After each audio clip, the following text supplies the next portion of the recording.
In the late 18th century, a kingdom was built on two entirely different realities. One was the reality of Versailles, a world of gilded halls, powdered wigs, and extravagant balls, where the concerns of the day revolved around courtly intrigue and the latest fashions. A world where the king, Louis XVI, ruled by what was called divine right. His power, they said, came directly from God. The other reality was the streets of Paris, the muddy fields of the countryside. Here, the concerns were more fundamental, the price of bread, for instance. In the years leading up to 1789, a series of bad harvests and economic mismanagement had sent flour prices soaring. For the average family, a single loaf of bread could cost half of their daily income. People were starving. And as they starved, they looked towards the aristocracy, towards the church, towards the crown, and saw their taxes paying for a life they could not even imagine. This wasn't just inequality. This was a powder keg, and the air was thick with the scent of a coming fire. The system that governed France was a relic of the medieval age. Society was divided into three classes, or estates.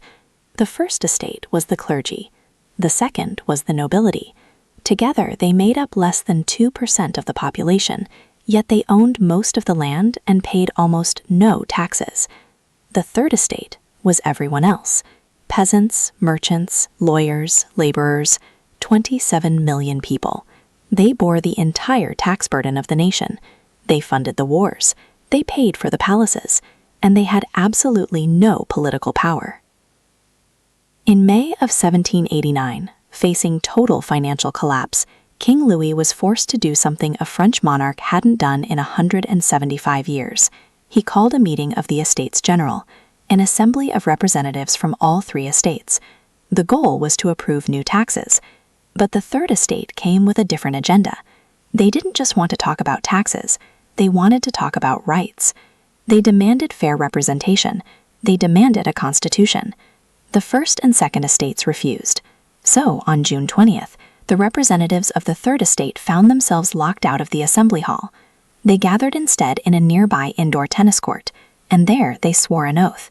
They would not disband until they had written a new constitution for France. It was a direct defiance of the king. It was the moment the people declared themselves the true authority of the nation. The king responded by gathering troops around Paris. The people, sensing a crackdown, began to arm themselves. They needed gunpowder, and they knew where to find it. The Bastille was a medieval fortress in the heart of Paris, used as a state prison. To the people, it was more than a building. It was a towering stone symbol of royal tyranny. On July 14th, an angry mob stormed it. The battle was bloody and chaotic, but by the end of the day, the fortress had fallen. The storming of the Bastille was a symbolic earthquake. News spread across France, igniting what became known as the Great Fear. Peasants rose up against their feudal lords, burning manors and destroying records of their debts. The structure of the old world was being torn down, piece by piece. In the midst of this chaos, the new National Assembly in Paris produced a document that would change the world: the Declaration of the Rights of Man and of the Citizen. It was a radical statement of intent. It declared that all men were born free and equal in rights, that sovereignty resides in the nation, not in a king. Liberty, equality, fraternity. These were not just words, they were the founding principles of a new age. But revolutions are rarely clean. The dream of a constitutional monarchy, with the king as a figurehead, quickly crumbled. In 1791, Louis and his family tried to flee France, a betrayal that shattered any remaining trust. The revolution grew more radical, more paranoid. Power shifted to the Jacobins, a ruthless political club led by figures like Maximilien Robespierre. They saw enemies of the revolution everywhere, in the nobility, in the church, and among their own ranks. To purify the nation, they unleashed the terror. The guillotine, a new invention designed for a supposedly more humane execution, became its terrifying symbol. Day after day in the public squares, the blade fell.